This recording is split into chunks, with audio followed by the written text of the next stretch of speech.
Esta madrugada nos tocó vivir el momento que ninguno quería enfrentar.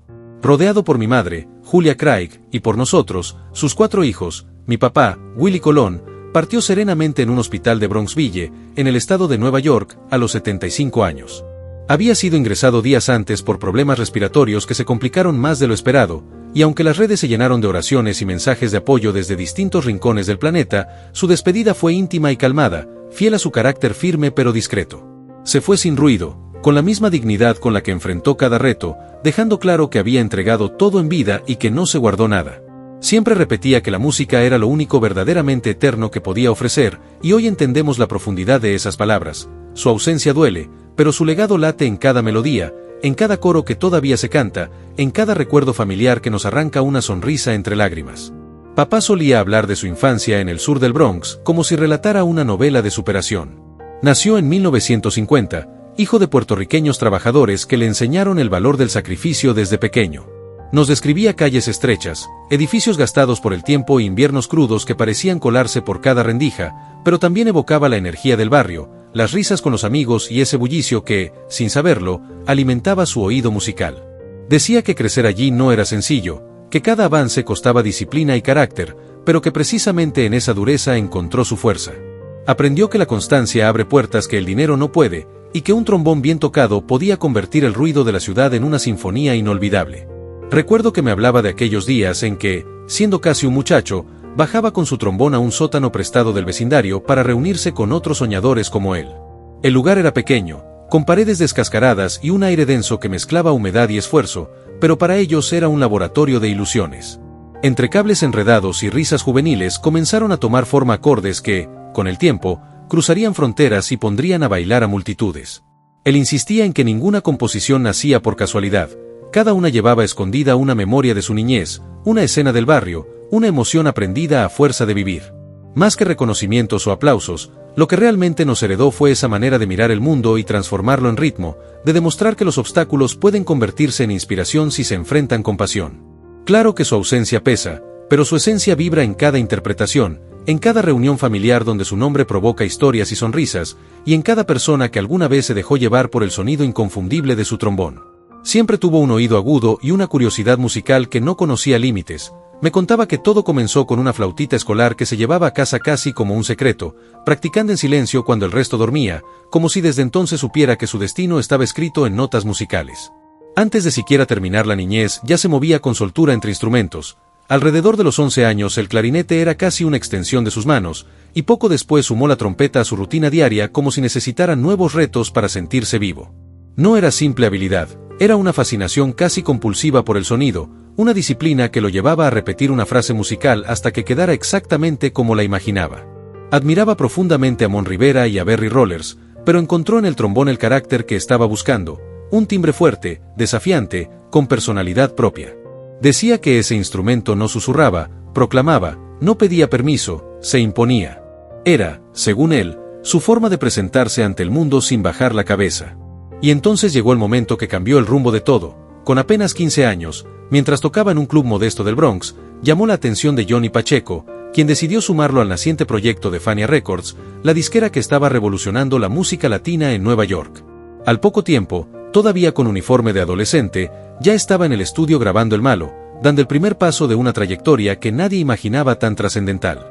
Aquel nombre no fue una simple provocación juvenil, era casi una declaración de principios, una manera directa de anunciar que no pensaba pasar desapercibido. Con esa primera producción logró cifras que muchos artistas consolidados envidiarían, superando las 300.000 copias vendidas cuando apenas era un muchacho con un trombón al hombro y una determinación arrolladora. Por esos mismos días su camino se cruzó con el de Héctor Lavoe en la recordada tienda Casa Alegre, donde ambos trabajaban rodeados de vinilos, recomendaciones improvisadas y clientes que jamás imaginaron que estaban frente a una dupla histórica. Entre estanterías llenas de discos se quedaban después de hora, escuchando grabaciones antiguas, jugando a cambiar letras, afinando coros y soñando en voz alta. De ese laboratorio espontáneo nació una sociedad musical que marcaría para siempre la salsa. Cuando papá evocaba esos días, lo hacía con una mezcla de nostalgia y orgullo. Decía que aquel encuentro parecía casual, pero en realidad fue decisivo. Siempre tuvo un instinto especial para reconocer la chispa en otros, una visión que no se aprende en conservatorios. Sabía detectar el talento, pulirlo y convertirlo en algo que trascendiera generaciones. Decía que la voz de Héctor Lavoe tenía una grieta hermosa, una mezcla de fragilidad y fuerza que podía estremecer a cualquiera y, al segundo siguiente, obligarte a levantarte de la silla para bailar. Según papá, lo que construyeron juntos iba mucho más allá de canciones pegajosas. Estaba narrando la vida de los latinos que peleaban su lugar en Nueva York, con sus nostalgias, sus sacrificios y esa dignidad que no se negocia. Durante casi una década trabajaron codo a codo, lanzando producción tras producción hasta convertirlas en banda sonora de toda una generación. Cuando mencionaba Calle Luna, Calle Sol, lo hacía como si describiera las esquinas donde creció. Hablaba de Juana Peña o Aguanile como crónicas musicales de personajes que parecían salir directamente del barrio. El estudio era un torbellino, bromas, discusiones creativas, silencios intensos, y de pronto, una improvisación de Héctor que lo cambiaba todo y dejaba a la banda mirándose con asombro. Cada álbum funcionaba como un nuevo episodio de una misma travesía, 9 capítulos que capturaron el anhelo, la resistencia y la pasión de quienes encontraron en la salsa no solo entretenimiento, sino una tabla de salvación. Pero no todo fue celebración y luces encendidas. Cuando hablaba de Héctor Lavoe, su voz se volvía más lenta, más densa. Me confesaba que ver cómo la droga fue ganándole terreno fue uno de los golpes más duros de su vida. Intentó ayudarlo de todas las formas posibles, producirle, mantenerlo activo, rodearlo de trabajo y disciplina, como si el estudio pudiera ser un refugio contra sus propios fantasmas. Pero la adicción era una fuerza implacable. No solo fue apagando a Héctor, también salpicó a su entorno y dejó cicatrices en todos los que lo querían. Papá entendió entonces que aquello que habían esquivado de jóvenes en el barrio, ese peligro constante que rondaba las esquinas, podía atrapar incluso a los más talentosos. Cuando Héctor murió en 1993, algo se quebró definitivamente dentro de él. Ningún reconocimiento ni escenario lleno logró compensar la pérdida de un compañero que sentía como hermano. Siguió creando, siguió dirigiendo, pero cargó siempre con esa ausencia como recordatorio de que el éxito no blinda a nadie. Y, sin embargo, en medio de ese panorama decidió arriesgarse de nuevo. A finales de los 70 tomó una determinación que pocos artistas consagrados asumen, apostar por nuevas voces. En 1977 se unió a Rubén Blades para dar vida a Metiendo Mano, cuando el panameño aún estaba forjando su nombre. Ahí volvió a demostrar lo que siempre lo distinguió: intuición, coraje y una capacidad única para detectar historias poderosas antes que los demás. No se conformó con su propio brillo, prefirió abrir camino y reinventarse, convencido de que la música, para mantenerse viva, necesitaba nuevas narrativas y riesgos reales.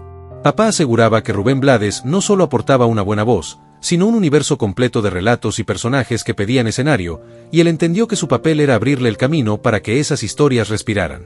De esa visión compartida nació en 1978 Siembra, una producción que con el tiempo se convertiría en referencia obligada dentro de la salsa. Él me explicaba que aquello no era simplemente música para mover los pies, era crónica social con ritmo, casi como una novela cantada. Cansado de repetir esquemas, decidió explorar sonoridades distintas, influido por la riqueza armónica de Brasil, buscando colores nuevos y estructuras menos previsibles. Dejó que las letras se expandieran sin ataduras, que contaran verdades incómodas y escenas cotidianas sin maquillarlas. Decía que Pedro Navaja era más que un éxito radial, era un relato urbano con principio y final, que Plástico lanzaba una crítica aguda a las apariencias y las divisiones sociales, y que Buscando Guayaba tenía la sensibilidad de un poema callejero. Cuando el disco salió, sintió que por fin alguien había amplificado la voz de quienes vivían historias parecidas, de quienes rara vez se veían reflejados en la música popular. Las cifras fueron históricas, claro, pero lo que realmente lo llenaba era escuchar a la gente decir que esas canciones hablaban de ellos, de su barrio, de su realidad. Me decía que en las giras ocurría algo difícil de explicar. Veía al público corear con una sonrisa, y al mismo tiempo, con lágrimas en los ojos, y ahí comprendía que había cruzado una frontera invisible. Ya no era solo un trombón sonando sobre una tarima, era un hilo directo con la memoria y las heridas de toda una generación. Sentía que aquel proyecto había demostrado que la salsa podía narrar verdades profundas, contar la vida tal cual era y abrazar a quienes necesitaban verse reflejados en una canción. Hablaba de su vínculo con Rubén Blades como una conexión poco común, una química creativa donde cada uno empujaba al otro a ir más lejos. Pero también reconocía que ni siquiera las sociedades más brillantes están a salvo del desgaste. Con el paso del tiempo, nuevas etapas, compromisos y desacuerdos fueron abriendo grietas, y lo que comenzó como complicidad artística terminó en disputas legales que enfriaron todo. Me confesaba que ver abogados y contratos ocupar el lugar donde antes hubo inspiración fue especialmente duro. No solo se fracturó una amistad, se apagó la posibilidad de volver a construir algo tan trascendental como Siembra. Era una despedida sin escándalo, pero cargada de nostalgia, una historia que él resumía como esa oportunidad enorme que quedó suspendida en el aire. Mi padre jamás se limitó al escenario. Además de músico, fue una figura que asumió posiciones claras cuando sintió que debía hacerlo. Durante años trabajó de cerca con organizaciones enfocadas en el bienestar de la comunidad latina, impulsando iniciativas culturales, colaborando con programas vinculados a la ONU en defensa de los inmigrantes y participando activamente en espacios como la Comisión Latina sobre el SIDA, siempre con la idea de que el arte no podía vivir desconectado de la realidad social. También encabezó esfuerzos cívicos para mejorar la vida en Nueva York, convencido de que la fama tenía sentido solo si servía para abrir puertas a otros. Yo crecí viendo cómo utilizaba su nombre y su influencia para amplificar causas que consideraba urgentes. Sin embargo, nunca fue un hombre simple ni fácil de encasillar, y eso generó choques con parte del público. Con el paso del tiempo, su respaldo público a Donald Trump desató críticas intensas. Para muchos resultaba incongruente que alguien tan vinculado a la defensa de los latinos apoyara a una figura tan divisiva. Él me explicaba que su decisión respondía a convicciones personales sobre economía y gestión local, no a un rechazo de sus raíces ni de sus luchas previas. Sabía que esa postura tendría consecuencias y que algunos seguidores se sentirían traicionados, pero también creía que la coherencia, para él, significaba sostener sus ideas incluso cuando eso implicaba incomodidad pública.